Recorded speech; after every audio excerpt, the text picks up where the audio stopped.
The Lawsuits That Killed Goosebumps by Channel Serfer. Link to the video in the description. You will beware. Oh, shit.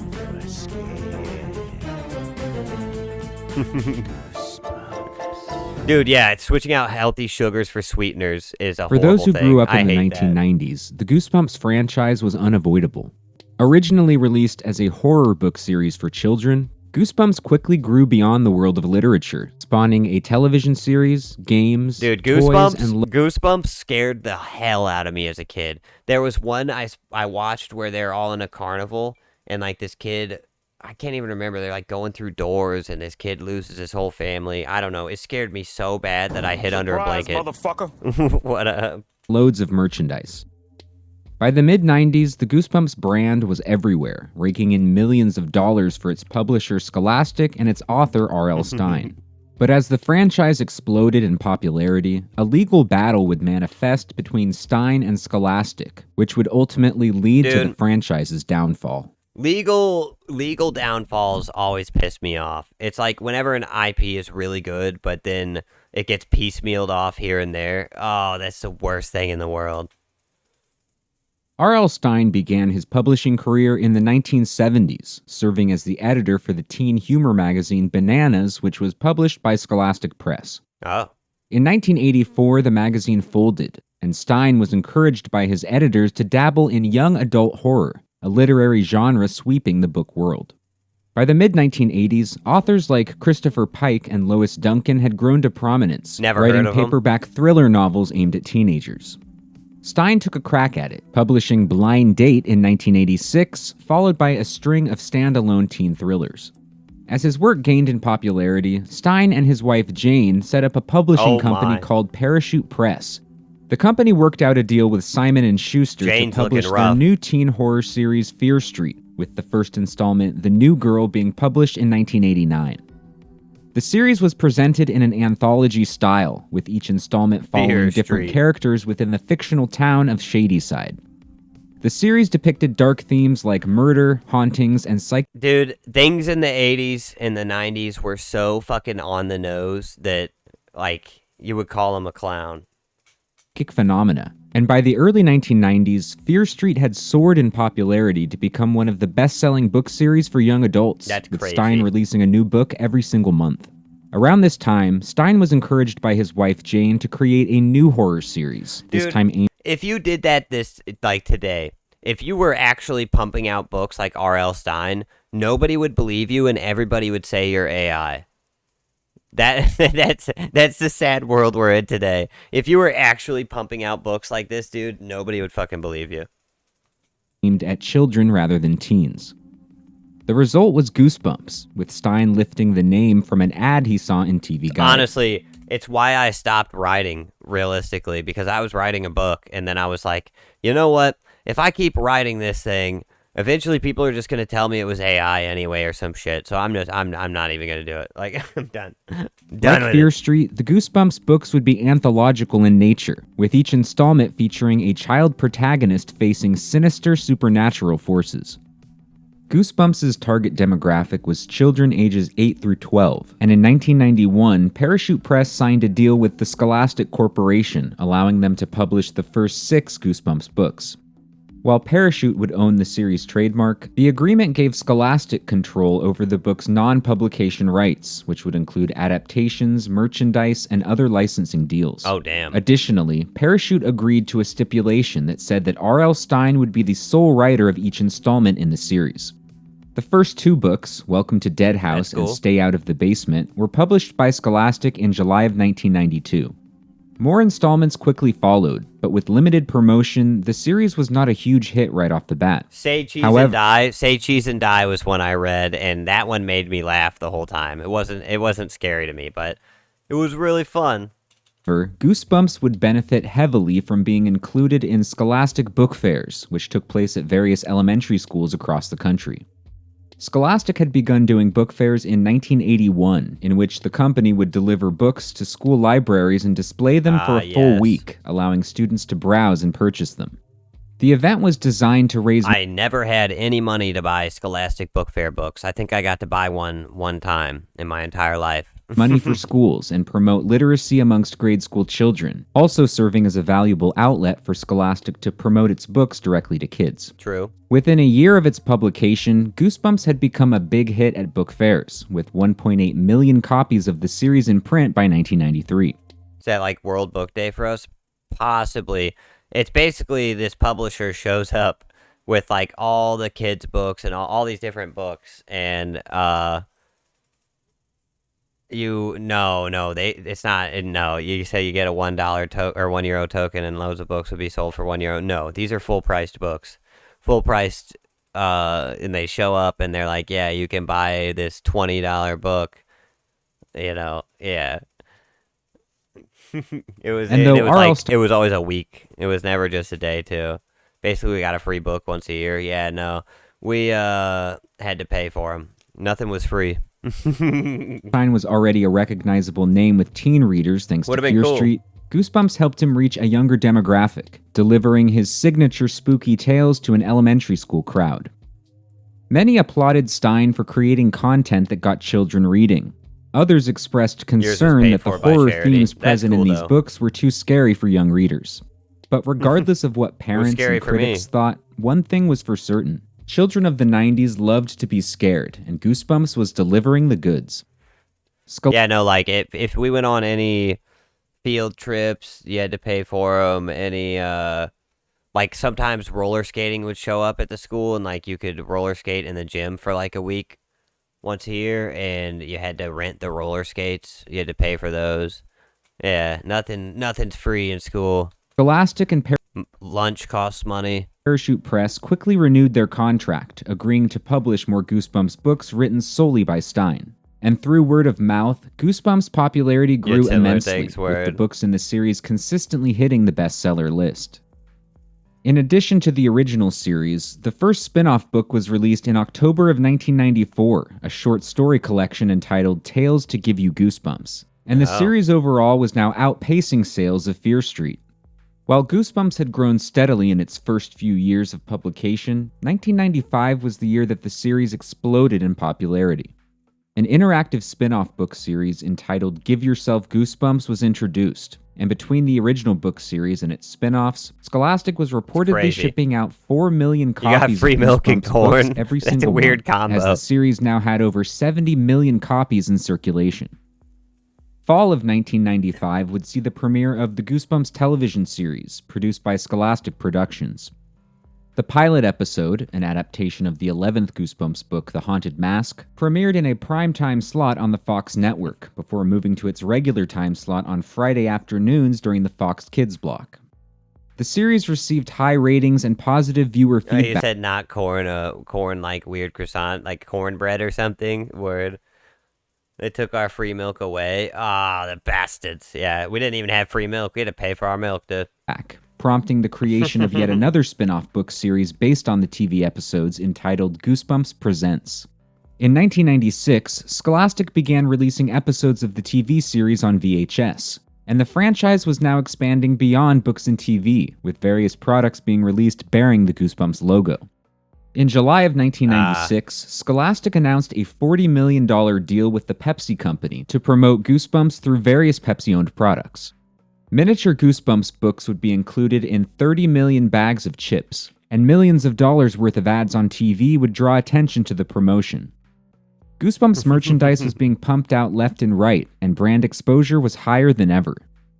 The series had begun as an organic word-of-mouth literary phenomena and had quickly turned into a mainstream multimedia brand. You guys would fight with your food, and they took it out before you were born. Weird, dude. Weird. And Scholastic as a company had benefited immensely from the franchise, reaching $1 billion in sales and being dubbed the Disney of children's book publishing. Wow. But Parachute Press was growing increasingly frustrated by their agreement with Scholastic. In early 1996, Jane Stein, along with Parachute Press executive Joan Warrica, attended a meeting with Dick Robinson, the head of Scholastic. Dude, never name your kid Richard, dude. That's crazy. They asked the publisher to give Parachute control of Goosebumps licensing, along with a $10 million signing bonus. Scholastic refused. The Goosebumps brand, including all of its licensing deals, was now responsible for half of the company's profits. Relations between Parachute and Scholastic quickly deteriorated, with one former Scholastic employee telling the press, World War III began that day, and it killed the brand. Okay, get over yourself. World War III didn't start that day. Calm down. Calm the fuck down, Despite their buddy. differences, the two sides signed a new deal in November of 1996, which gave Parachute control over the negotiation of licensing deals, with Scholastic having the right to approve or deny the deals. The new agreement would allow Scholastic to publish 106 new books from Parachute, and would increase the royalty rate that Parachute was to be paid from Scholastic. Okay, sounds But the like new a good contract deal. also contained an important provision, that if any of its terms were breached, the agreement would be void and the two parties would revert back to their previous agreements. Sounds like a With fair the Goosebumps TV series entering its second season, over 40 Goosebumps licensing deals had been secured, and the franchise was hitting a new peak. But by deal. 1997... What? You said you once dated someone that said they'd name their kid after them, Big Richard? Oh my god. Dummy said, but not you. But you're not called Richard. God damn it. The empire would begin to falter as man. internal and external pressures threatened to tear it apart. In February of 1997, Scholastic announced to Jesus investors Christ. that sales of Goosebumps books were unexpectedly declining, which would result in the company's stock values dropping. You said you don't get it? The drop Don't worry, everybody gets the Big Richard one day or another. in sales was attributed to older Goosebumps books not selling as well as they had in the past.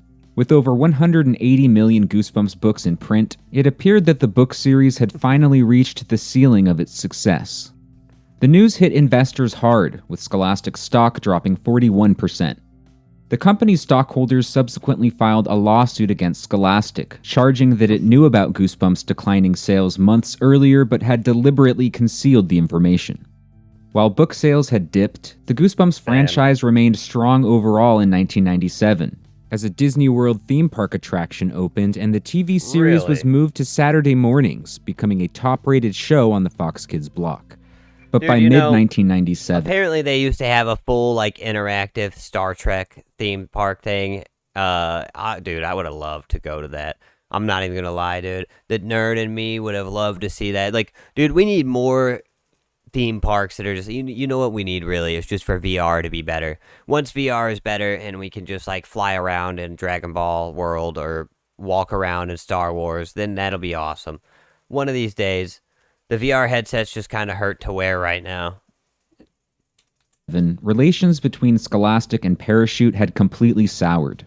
The two entities reportedly came to a stalemate over licensing I want deals, with teleportation. 16 different deals falling through because of their internal disagreements. In summer of 1997, Scholastic accused Parachute of using Teleporting would be cool. Teleporting would be cool. I don't know about Star Trek teleporting because what that does is breaks down your atoms and then sends them off somewhere and then rebuilds them up. So technically, every time you teleport, you die and then a clone of you is made. unapproved forms to make licensing deals.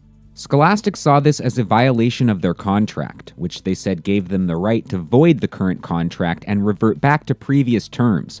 This would mean that Parachute's higher royalty rate, which was negotiated in the newest contract, was also void, with Scholastic halting its royalty payments to Parachute. All right, In that's pretty response, wild. Parachute Press filed a lawsuit against Scholastic, charging that Scholastic had breached their contract and owed them $36 million in royalties. That's a lot of money. Scholastic countersued, alleging that Parachute had breached the contract first by hiring ghostwriters to write the Goosebumps books. Well, I think that Scholastic has a valid point there. If you hired ghostwriters, but it was in the terms that only R.L. Stine could write the books, well, there you go. According to the contract made between Scholastic and Parachute, Stine was to be the sole writer of the original Goosebumps books, though the agreement did permit him to use ghostwriters for books in the spin-off series. According to Scholastic, R.L. Stine did write the first 16 books himself. However, starting with book number 17, Why I'm Afraid of Bees, Scholastic claimed that Parachute began hiring ghostwriters who would be given a 10-page outline from Stine and turn it into a full manuscript of around 120 pages. Wait, so dude was literally just using AI before AI. He was just using real people. No way. Wait a minute. So this dude was literally typing out prompts and having someone else write it for him in his style. Dog. All right. Okay. So people have been using the same methods that they've been using with AI for literally forever. That's good to know. These ghostwriters allegedly made a majority of the creative decisions, while Stein would review the manuscripts and make minimal revisions before publication. Scholastic. Dude, so R.L. Stein was the first known artist that used AI. I mean, not really, but kind of. Claims that Stein was working more as an editor rather than a writer, thus breaking the terms of their contract. Scholastic even claimed that the declining sales of the Goosebumps books were a direct result of Stein employing ghostwriters, as they were not able to adequately recreate Stein's unique voice. Fair. R.L. Stein was releasing 24 books per year, and while some questioned how this was possible, he had always publicly denied using ghostwriters, joking to the press in 1993 that he's much too greedy to hire assistants. But He was over the writing a course of book the a week. lost Are you surprised? I mean, I'm not really that surprised, but it's just funny to hear it out loud, I guess. I'm two a month. Yeah, one every other week coming out with a fully published book. That's a lot. That's a lot of books, you know? suit, Parachute did admit to hiring writer's assistants for Stein, starting with book 17 in the Goosebumps series, in order to meet deadlines and allow Stein more time to make promotional appearances. But Parachute said that the contributions from these assistants were minimal, and that Stein was still making a majority of I think that he worked hard, though, to be honest. I mean, maybe at first, but eventually, you know, greed and malaise slips in to the soul, you know, and that takes over. That starts working his business. They were mostly still quality. Yeah, but they did. I mean, I was a big Goosebumps writer, and I will say this, the quality did fall off after a while. Like, I don't know, but I think that happens with writers, even if they are writing their own stuff, where eventually the quality just falls off. Like, there's the Gotrek and Felix novels, where, well, the first book is kind of hard. It's rough. The first book is rough to read, but the second, third, fourth, fifth books are all really fucking good, but then it starts to really slip off to a point to where eventually he does hand off the series to someone else who kind of recaptures the voice a little bit. He actually made a good choice with who to hand it over to. But yeah, it does degrade. creative decisions, including coming up with book titles, plots, and characters. Parachute claimed that Stein still had full creative control and was not breaching his contract by using assistants, which they said was common industry. We say this, but my buddy, who is a big fan of the Gotrek and Felix novels, he says that, like, so the first few books are obviously the best, and then they kind of fall off for a while. But there is sometimes that moment where it just comes back and shines again, you know, randomly, where I think he said, like, the 7th or 8th book were really, really good. And it just kind of, like, brought the whole series back for him, you know? That does happen from time to time. You know, we might get 10 Jason movies, and some of them do suck, and they're just like the same story told again. But then every now and then you get Jason X. You know, Jason in space. Sometimes you get something that pulled, just when I thought I was out, you pulled me back in, you know? Practice. With Goosebumps in legal limbo, and both sides retaining some ownership of the brand, it was unknown how things would continue. In October of 1997, Scholastic went ahead and published the latest Goosebumps book, a spin-off entitled Goosebumps Triple Header. Oh. The book would include 3 original short stories, being presented by a triple-headed monster named Lefty, Righty, and Slim. Well, that's not Shortly a smart thereafter, name. Parachute filed Couldn't another come up with a lawsuit better against name. Scholastic in federal court, claiming that the publisher had breached their 1996 agreement and was engaging in copyright infringement with its release of the triple header book. Wow. Despite these lawsuits, the two parties were still under contract for dozens of new Goosebumps books. In late 1997, Scholastic stated that it would continue to publish the Goosebumps series as planned, and Parachute agreed to deliver new manuscripts for publication until the courts made their decision. That's wild. Other spin-off projects remained in development, including a Goosebumps feature film produced by Tim Burton. At the time, Jane Stein was quoted as saying, "It is quite unpleasant, but we still work with them every day." The two companies were still benefiting heavily from the Goosebumps franchise, and both had a vested interest in keeping the ball rolling. A brand new series entitled Goosebumps Series 2000 was launched in January of 1998, with one new book being published each month. While sales had dipped from its peak, the books were still selling well, with the new series quickly becoming one of the best-selling book series in children's literature. Wow. The Goosebumps TV series also continued to do well, with the show expanding to air 6 days a week on the Fox Kids block. But by 1998, the block overall was succumbing to increased competition, with its viewership decreasing by 30%. I mean, The dude, Goosebumps anytime you put in space in something, I'm there. Power Rangers in space, how are you even gonna fight against that, dude? Like, oh, hey, you kids, you could watch scary stories, or you could watch Power Rangers in space, motherfucker. Like, yeah, all right. series was renewed for an abbreviated 4th season of just 8 episodes, which aired in fall of 1998. After quietly wrapping up its run on Saturday mornings, Fox began airing reruns on its new cable network Fox Family in the fall of 1999. But Scholastic was not happy with this move, which they said violated their contract. Scholastic claimed that it was entitled to the profits Fox made from distributing the series to other TV outlets, while Fox maintained that Fox Family was a part of their network, thus not subject to any further fees. So yet another lawsuit was initiated, with Scholastic suing Fox for copyright infringement and seeking $2.7 million in damages. Damn. The TV series continued to air in reruns lot on less. Fox Family until 2001, and reportedly sold very well on home video. It's unknown if the producers of the series had any plans to continue with a 5th season, but with such a high-profile lawsuit between its owners, new Yeah, episodes I of the wouldn't risk series it. were out of the question, and the show was effectively canceled. Meanwhile, back in the publishing world, R.L. Stine continued to work on the Goosebumps books, wrapping up his Really? contract with Scholastic as a new young adult series was taking the nation by storm.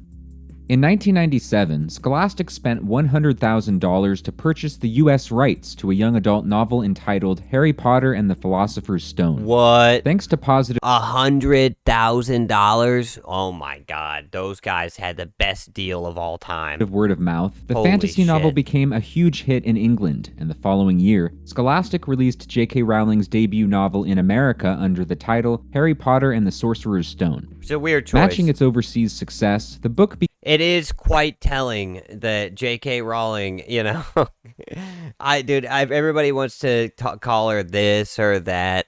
I don't really think J.K. Rowling is a bigot, and I don't think J.K. Rowling is a genius. I think she's just pretentious, to be for real. That's what I think. I think J.K. Rowling is pretentious to the point to where she comes out and makes a book and she goes, well, in Britain, we can call it the Philosopher's Stone, but when it comes to America, they're too stupid to know what a philosopher is, so we'll call it the Sorcerer's Stone. They'll understand that. It's like, come on, dude, come on. Are you kidding me? What are we talking about? Yeah, she's a bit of a dick that I think people need to just ignore now. Yeah, dude, she's just some rich lady, dude. You know, I don't, like, she wrote something good once, then wrote it over. Yeah, she wrote over it. She wrote over it forever. Yeah, she did ride off its coattails forever, but she also did go back, and she was like, "Oh yeah, also." And this is the thing, people. It's like it doesn't even make sense when you get to the J.K. Rowling thing, because everybody just kind of collectively doesn't like her, you know, because it's like on one side she goes back and she's like, actually. Did you know that Dumbledore was secretly gay the whole time? And it's like, why? You don't have to do that. And then the other side, it's like, did you know that trans people shouldn't be in the bathroom with women? And the other side is like, no, we hate that. So it's like both sides hate her because she just doesn't. She's just stupid. Like, she's smart, but she's so stupid and pretentious. Oh my god. The changes she made are purely just to annoy people she doesn't like, so she's petty. Yeah, or she's so petty. That's true, yes. Oh my god. That's the best way to explain it. J.K. Rowling's just extremely petty. You know, I don't even like, you know, I'm not really gonna get into it, but, you know, I don't really hate any of the stuff she says or anything. I just think she's a dork, you know. became a bestseller in the US, topping the New York Times bestseller list in 1999. The way I feel is I'm not really for or against anything. All right, so I had a coworker at my last job who was trans, and I walked up to them one day and I said, "Look, I just want you to know that I'm not an ally and I'm not an enemy. I'm just a dude, okay?" And then I walked away. And that's how I really feel, you know? Sequels were published by Scholastic that same year, and though the Goosebumps franchise was still tied up in court, the publisher had found a new cash cow to milk. R.L. Stine and Parachute Press continued delivering Goosebumps 2000 and Give Yourself Goosebumps books, but the writing was on the wall for the series. Sales had declined to just 200,000 copies per month, as the series had been overshadowed heavily by Harry Potter along with another Scholastic young adult series, Animorphs. Animorphs is fucking terrifying, dude. They would literally just, like, your bones would shift and your skin would morph and you would feel it, and it would, like, in the early books, they would explain how painful it was. It's crazy. To put it simply, in the ever-evolving world of children's entertainment, Goosebumps was old news.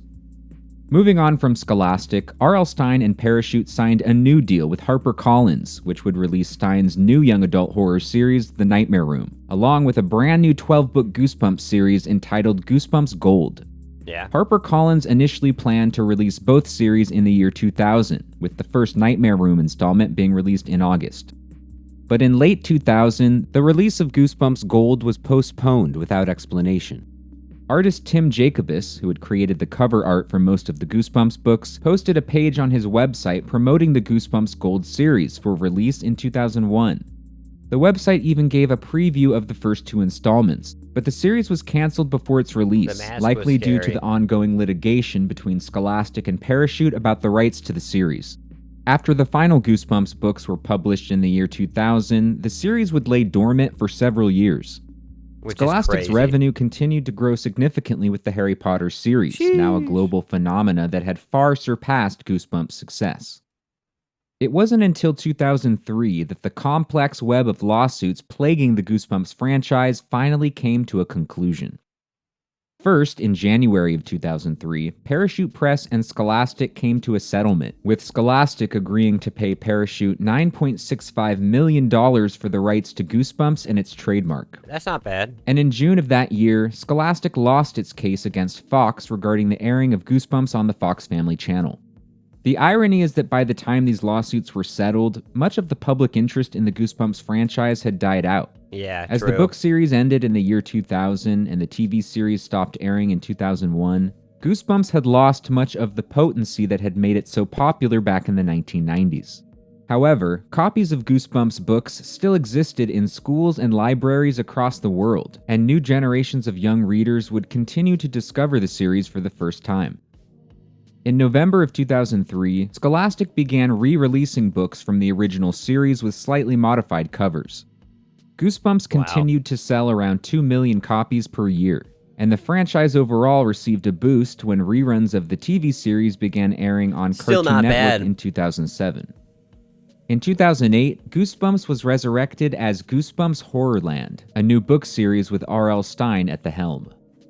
The series ran until 2012 and was followed by this is why they tried to reboot it with Jack Black, because they had sunk a bunch of money and time into it. 3 more series, including Goosebumps House of Shivers, which is still being published today. And the long-awaited feature film adaptation of Goosebumps finally came to fruition in 2015, with Jack Black portraying a fictionalized version of Stine. To this day, R.L. Stine maintains that he wrote all of the Goosebumps books himself, saying that he only used outside writers to help with the outlines. And while we may never know the extent to which ghostwriters were employed, it's clear that Stine was always the driving force behind the franchise, creating an iconic world that continues to captivate readers to this day. Over 30 years after its initial inception, Goosebumps is still going strong, pumping out books, films, and TV series. But there's no Really? doubt that Goosebumps' peak as a cultural phenomena was in the 1990s. Yeah. Before I didn't even know they were still making stuff at all. all the hype I that guess I'm not transformed the the series audience, into a though. global franchise, Goosebumps was simply a book on the shelf, able to enthrall young readers through catchy titles, imaginative cover art, and True. engaging plots. True. While Goosebumps was never high-level literature, it got kids reading, creating a new generation of book lovers and leaving a lasting impression on its audience. While the lawsuit certainly slowed the franchise down, Goosebumps has embedded itself into the fabric of American culture and will not soon be forgotten. That was a good video. I like that. That dude's not even a huge YouTuber or anything. A good deep dive into the whole legal battle between it. I had no idea any of that was going on, honestly. I just, enjoyed Goosebumps as a kid. That's crazy. I mean, it kind of died naturally, though. Like, it doesn't really seem like the lawsuits did too much damage. It seems like it was on its way out. Not every franchise can last forever, and Goosebumps is one of those franchises that definitely, I don't think it has the legs to just exist for all time. It's got a pocket where it was good. That's where I'm at.